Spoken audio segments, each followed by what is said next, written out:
सावित्रीबाई फुले पुणे विद्यापीठामध्ये आवाज अनवोदित बौद्ध साहित्यिकांचा बौद्ध सांस्कृतिक साहित्य संमेलन मोठ्या उत्साहात संपन्न झाले। यावेळी बीजभाषण करताना माननीय उत्तम कांबळे हे होते। माझ्या घरात मोलकरीण येते, दररोज झाडू मारते। एक दिवस त्याने धाडस केलं, आंबेडकरांचा पुतळा पाहत पाहत ते म्हणाले, साहेब तुम्ही जय भीम वाले का? मी म्हटलं मला नाही कळत जय भीम वाले म्हणजे काय, नाही समाजवाले काय?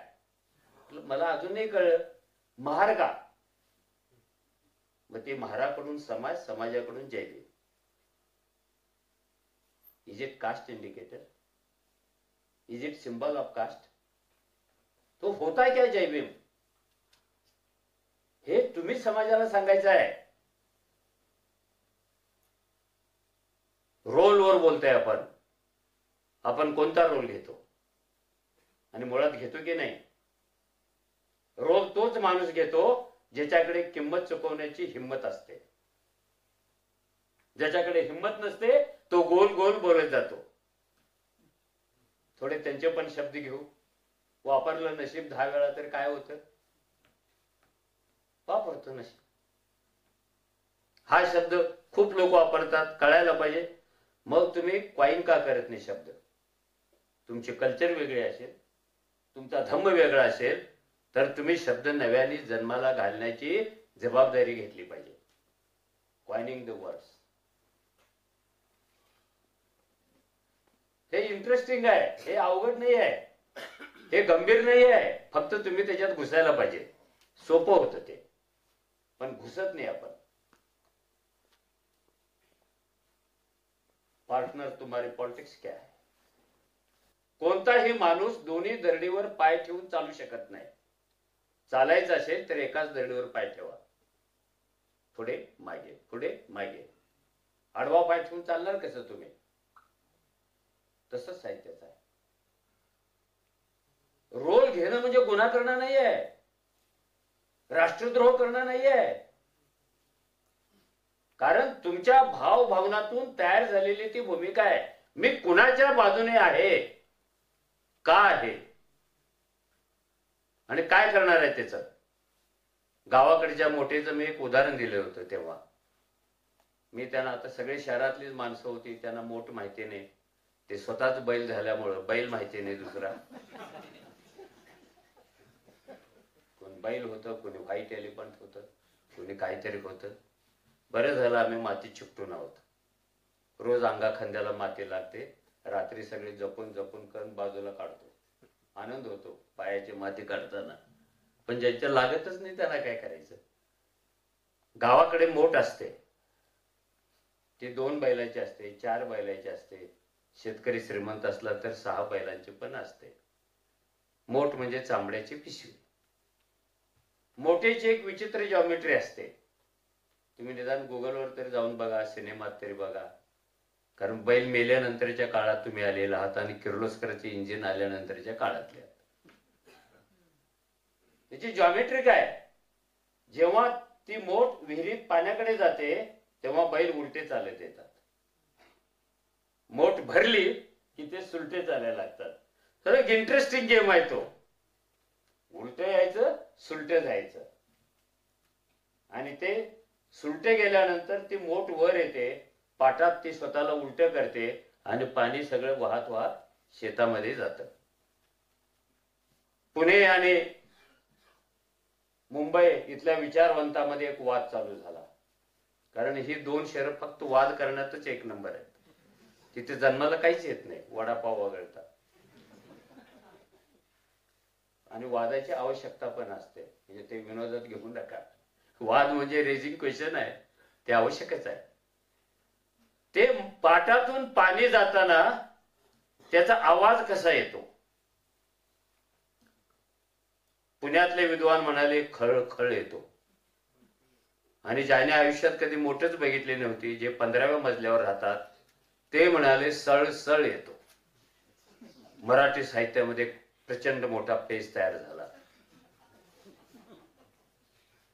पाटातून वाहत जाणाऱ्या पाण्याचा आवाज खळ खळ की सळ सळ। सर्वसाधारण 23 पिढ्या थकलेल्या आहेत, अजून ह्याचा निवाडा लागलेला नाहीये। वाद कायमच आहे, खळखळकी सळसळ. पुण्यातले लोक म्हणतात आम्ही ग्रामीण भागातून आलेलो आहोत, आमची शेतीबाडी आहे, आम्हाला माहिती आहे, खळखळच आवाज येतो. ते म्हणाले शेतीबाडी काय उपयोग, आम्ही 15व्या मजल्यावरून बघतो, सळसळच पाहिजे. आणि तेच शिकत आलो ना आपण. खळखळकी सळसळ वाद आहे. काय साहित्यातले वाद आहेत बघा.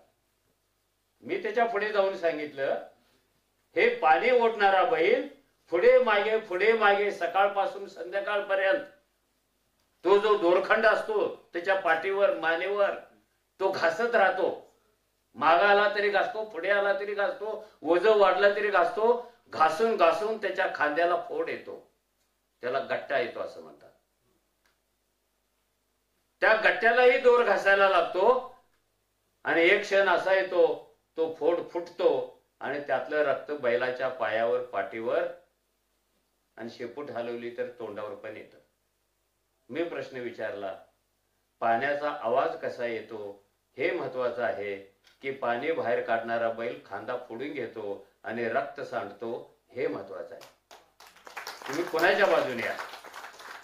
बैलाच्या खांद्यातून गळणाऱ्या रक्ताच्या बाजूने आहात की खळ खळ सळ सळ ह्या वादाच्या बाजूने आहात?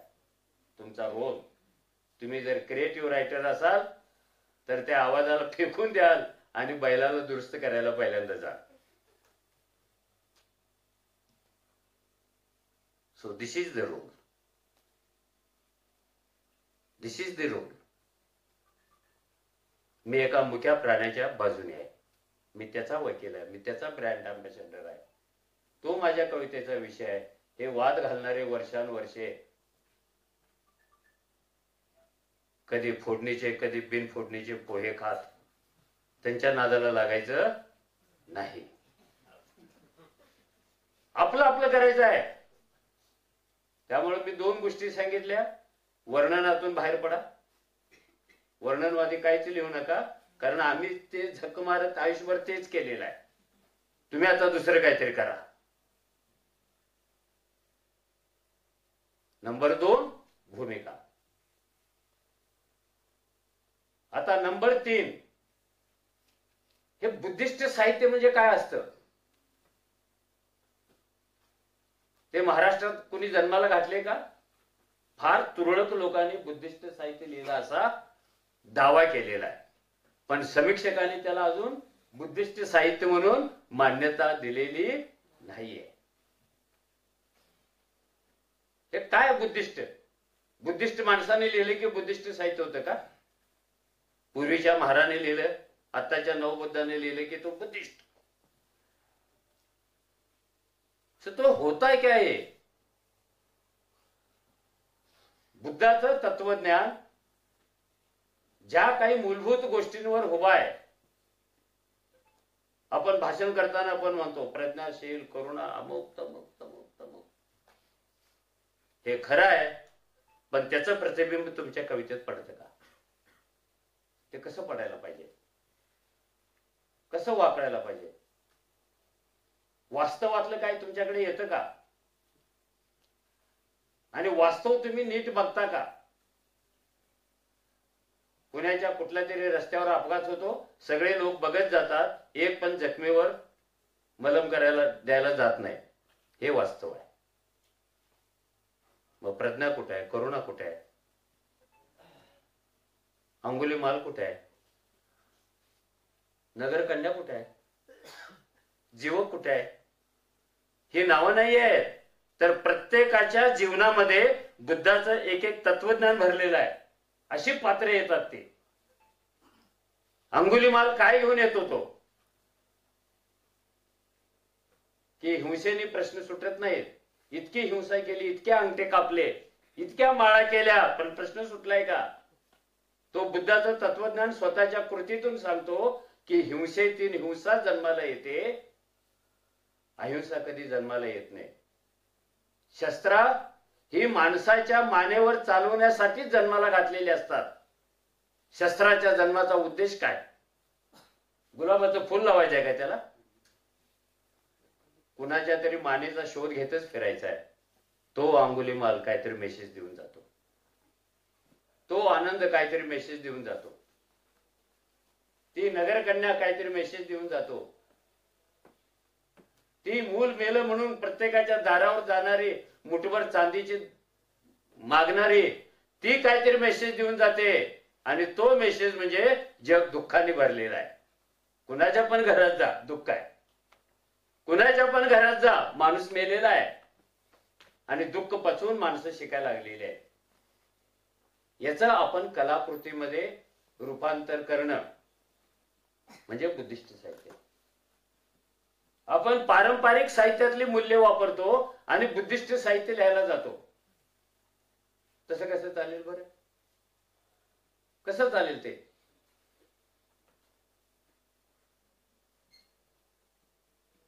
थांब ना दादा, इथे कोण शाहरुख खान उभा आहे का? थांब जरा, तू दावा तोडू नको तू. ही प्रकाशराव अशी काही मूल्य आहेत. अरे हे जग अनित्य आहे. किती मोठ्या कादंबरीचा विषय आहे. In this world nothing is permanent, only change is permanent.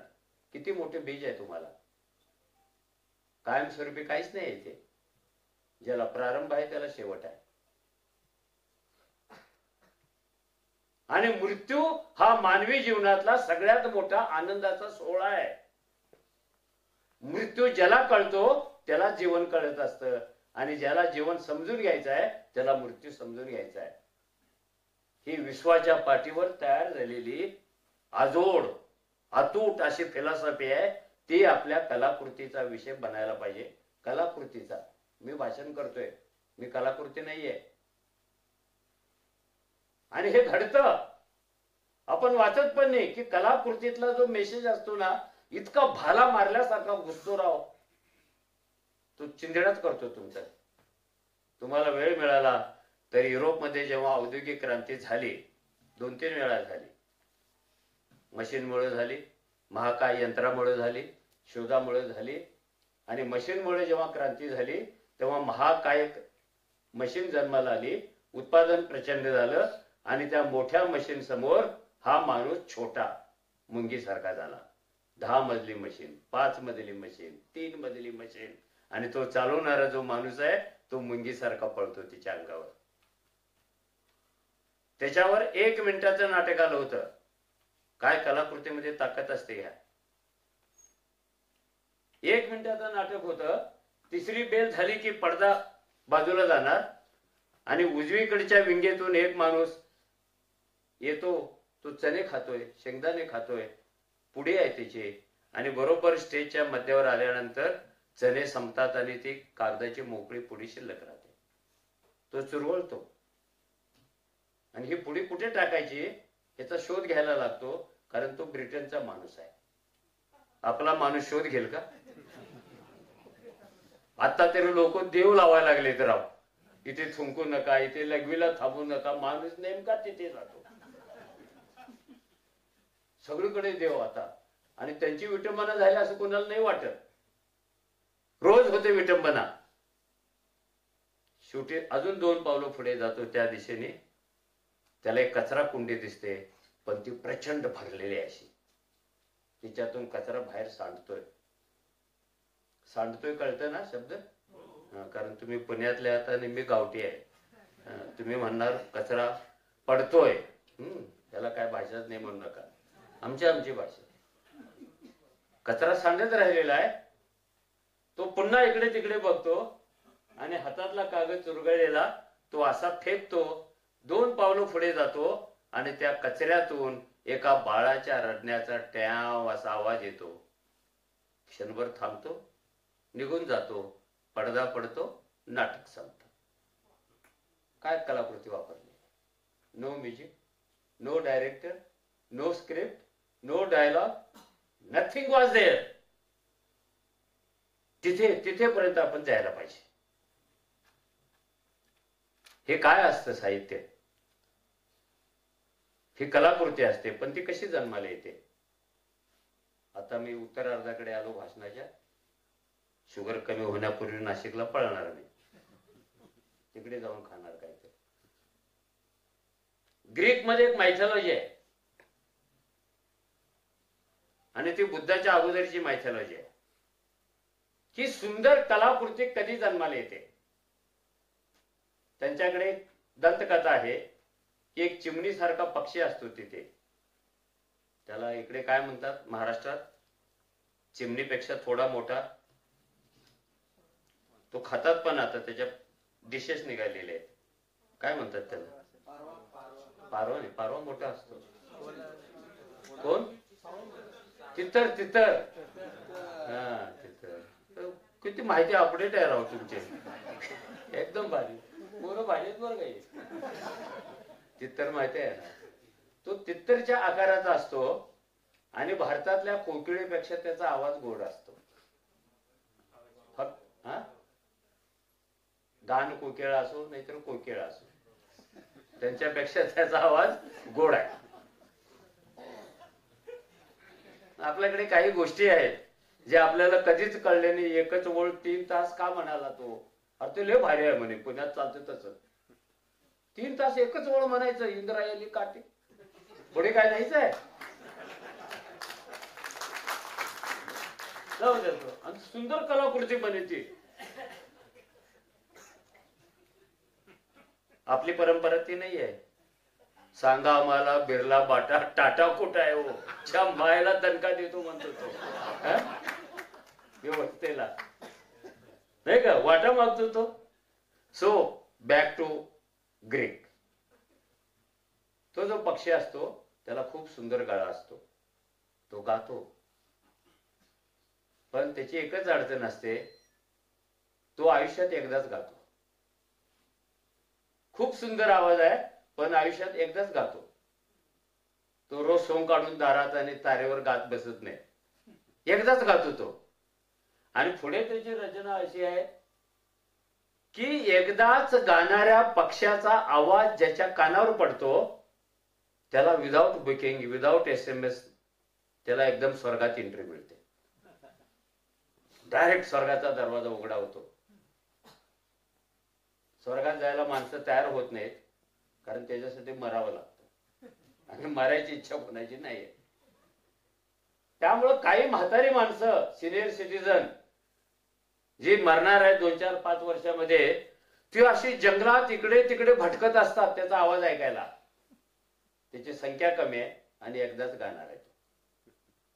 पण जेव्हा त्याची गाण्याची इच्छा होते आतून, हे साहित्याचं असंच आहे, आतून साला आत आग लागली पाहिजे, आत काहीतरी वादळ आली पाहिजेत आणि मग त्याचं शब्दांत रूपांतर होतं. आत. आणि बुद्ध सांगतो ना, तुम्ही जे काही जन्माला घालणार असता ते पहिल्यांदा मनात जन्माला येतं. आपलं मन रिकाम असताना कागद भरतो, भानगड होऊन जाते. रिकाम्या मनाने कधी कागद भरू नका प्लीज. वयाने मोठा आहे म्हणून ऐकत जा माझं थोडस. खूप गैरवापर करतात ज्येष्ठ माणसं वयाचा, मी पण केला. ज्याला गायची इच्छा होते तेव्हा तो गाण्यासाठी ठिकाण शोधायला लागतो. कुठे बसून गायचं आहे, तो काय बालगंधर्वात जात नाही. त्याच्या दृष्टीने ते वाईट ठिकाण आहे. तो इथे आटलेल्या नदीच्या काठावर पण बसत नाही, वाईट ठिकाण आहे. तो बैठना किधर आहे, तो उडतो आणि छोटा जीव असल्यामुळे तो खूप कमी उंचीपर्यंत जातो, फिरायला लागतो तो. आणि तिथून आपल्या इवल्या डोळ्याने, चाललीच मॅडम, खाली बघायला लागतो बसायची जागा कुठे आहे. आणि त्याला जागा दिसते. खूप प्रयत्न केल्यानंतर तो जागेच्या दिशेने असं खाली यायला लागतो. आणि ती जागा म्हणजे काट्याने भरलेल्या झाडावरचा सगळ्यात तीक्ष्ण काटा, लांब काटा असतो. असा तो फिरत फिरत फिरत फिरत येतो आणि फटकन असं घुसतो त्या काट्यात. काटा आरपार जातो काळजातून. आणि त्यावेळेला तो जो गाणं म्हणतो ते शेवटचं गाणं असतं, ते सगळ्यात सुंदर गाणं असतं. आणि त्याच्यातून म्हण तयार झाली.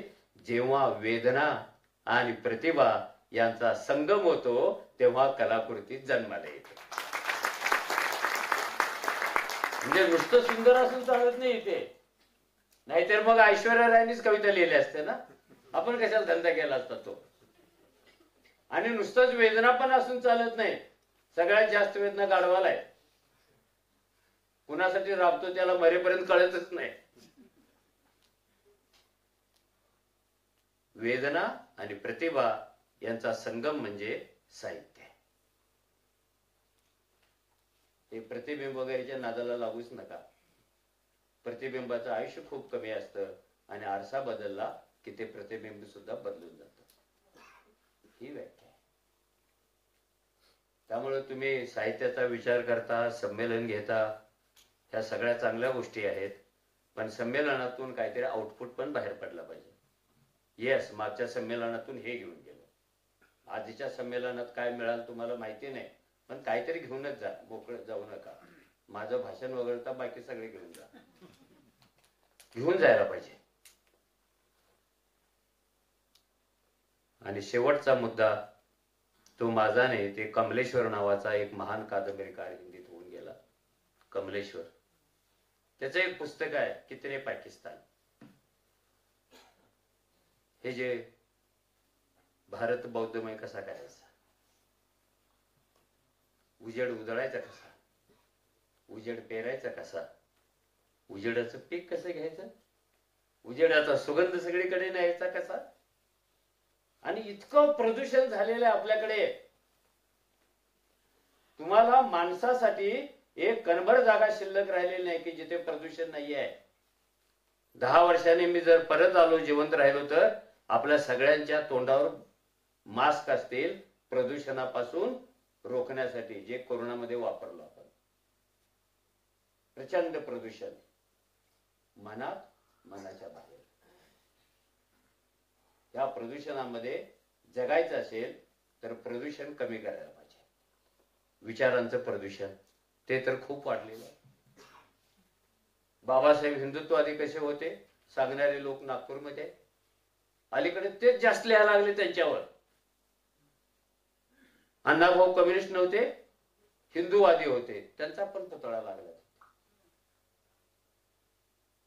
तुमच्या जगण्यामध्ये क्रांती घडवणारे तत्वज्ञान हे लोक डंप करतात, दाबतात, डायव्हर्ट करतात, वळवतात.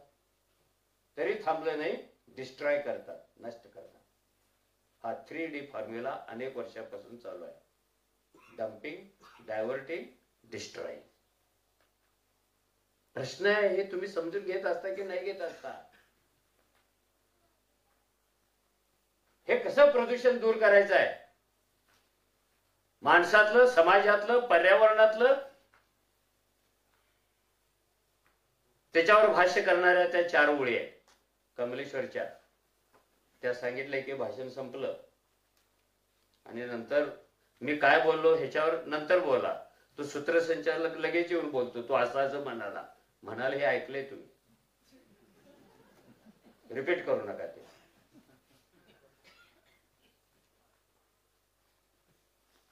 खूप खूप वर्षापूर्वीची गोष्ट आहे. साहित्यिकाने हे शब्द नीट लक्षात ठेवावेत, कारण आपल्या देशामध्ये वर्तमानावर, भविष्यावर कोणी भाष्यच नाही करत. काय सांगतो, खूप खूप वर्षापूर्वीची गोष्ट आहे. तुम्हाला पण लहानपणी कोणी कथा सांग म्हटलं असलं तर तुम्ही हाताची घडी घालून खूप खूप वर्षापूर्वीची गोष्ट आहे, अरे आत्ताच बोल ना,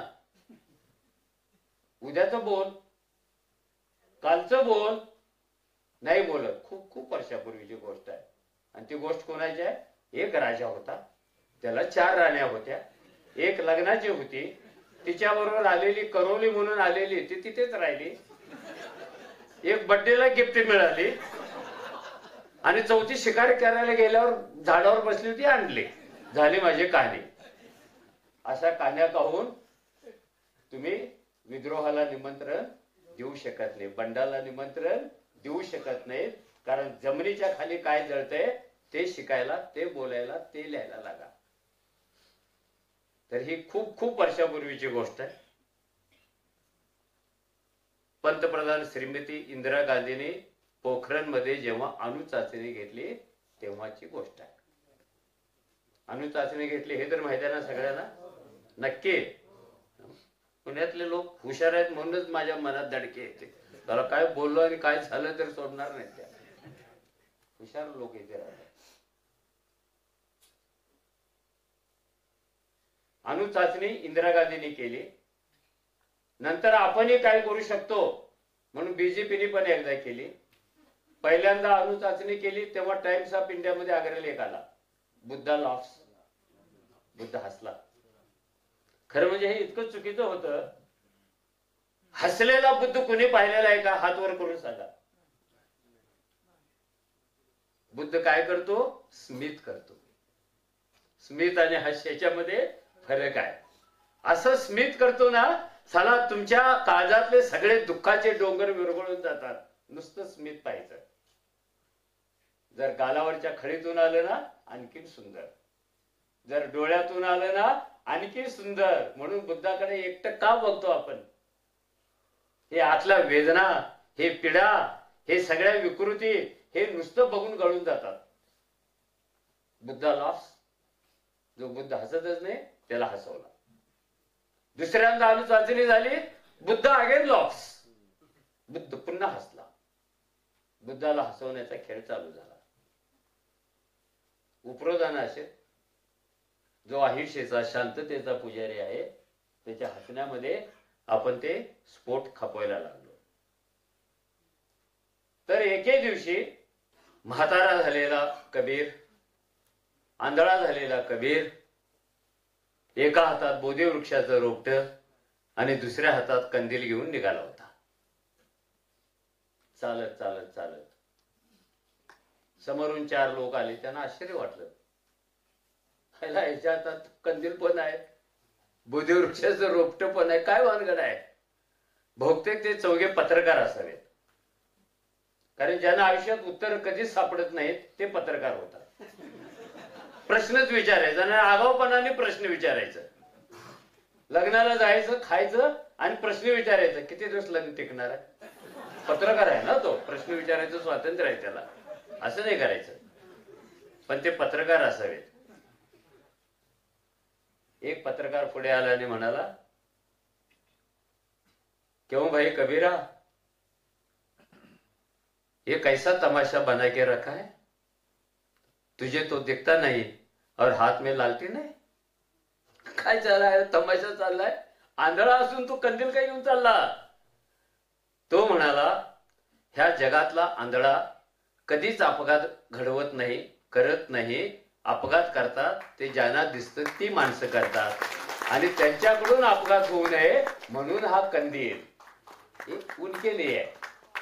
जे ऍक्सिडेंट करणार आहेत अपने लिए नहीं है. लेकिन तू चला किधर? त्यांनी पौधा घेतलेला हात असा वर केला. मैं ना उधर जा रहा हूं, उधर उधर उधर. दुसऱ्याने विचारलं, भैया उधर क्या है? हाँ आपको पता नहीं है, उधर तो पोखरण है. अरे लेकिन तू क्यों जा रहा है और ये पौधा क्यों ले आए? आणि त्याने शेवटचा प्रश्न विचारला, तू पागल हो गया क्या कबीर? तू अंधा होकर पौधा कैसे लगाएगा, किधर लगाएगा? कबीर भारीच असतो. देखो भैया, ये जो पौधा होता है ना, ये आंखों से नहीं हाथों से लगाया करते हैं.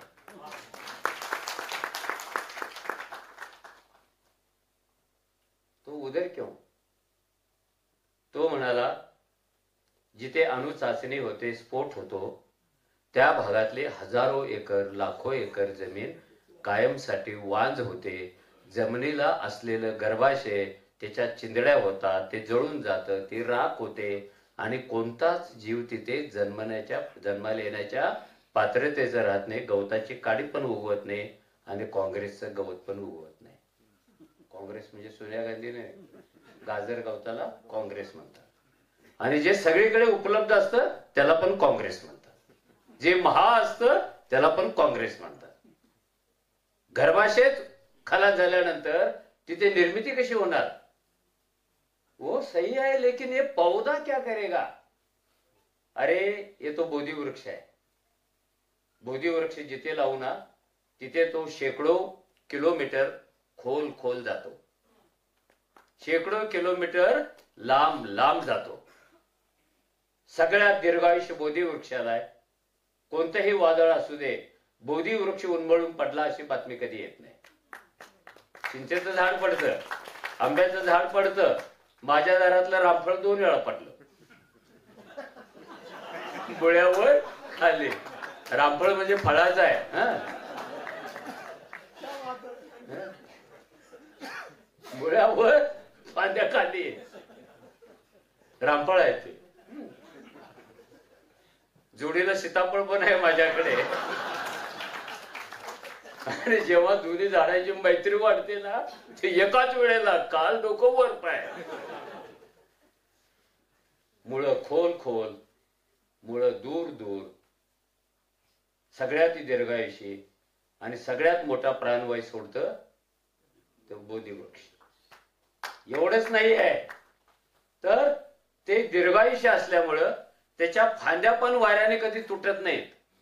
एक फांदी तुटल्याने कोणाच्या तर डोक्यावर पडले, ते पपईच्या तुटतात, शेवग्याच्या तुटतात. अनेक नवीन आले आता हनुमान फळ, त्याच पण तुटतात. हे तर तुटत नाही. आणि ती फांदी तुटत नाही म्हणून जगातले अनेक जीव अतिशय आत्मविश्वासाने बोधी वृक्षावर घरटी बांधतात आणि वर्षानुवर्षे मस्त तिथे जगत असतात. घरट पडणार नाहीये. तिथे मुंगी पण जाते, तिथे साप पण जातो, तिथे कोकिळ जातं, तिथे गिधाड जातं, चिमणी जातं. तुम्ही बुद्धाच्या ज्ञानप्राप्तीच्या वेळेला ते झाड कसं होतं त्याच्यावर एक स्वतंत्र वर्णन आहे. उगीच बसला का बुद्ध त्या झाडाखाली? चिंचेच्या झाडाखाली का नाही बसला? तर हे बोधी वृक्ष काय करतं? अन्नाच्या शोधात खाल आणि लांब ह्याची जी मुळं जातात ती फक्त अन्न शोषून घेत नाहीत, तर पृथ्वीच्या गर्भाशयामध्ये निसर्गाने माणसाने जेवढं काही प्रदूषण केलेलं आहे ते प्रदूषण सुद्धा मुळं शोषून घेतात आणि गर्भाशय पुन्हा एकदा शुद्ध करतात, नवीन काहीतरी जन्माला येईल अशी व्यवस्था करतात. म्हणून तिथे बोधी वृक्ष लावायचा आहे. आणि कबीराने सांगितलेलं वाक्य लक्षात ठेवा, माझं नका लक्षात ठेवू. तो म्हणाला, वैसे तो मैं ऐकेला अंधा कबीर. मी एका वेळेला एकच रूप लावू शकतो. माझ्या पुढे मागे असलेले हे 200-300 लोक जर 200-300 बोधी वृक्ष आपल्या परिसरात लावतील तर सगळं पर्यावरण स्वच्छ होऊन जाईल. प्राणवायूचा ऋतू सुरू होईल आणि जीव वाचवण्यासाठी मास्क घालायची गरज येणार नाही. तत्वात भेसळ होणार नाही, जगण्यात भेसळ होणार नाही, पर्यावरणात भेसळ होणार नाही. हाच संदेश आपण आपल्या साहित्यातून द्यायला हवा असं मला वाटतं. आता अधिक छान बरोबर नाही, कारण पुढच्या वेळेला बोलवणार नाही तुम्ही. इथेच थांबतो. धन्यवाद.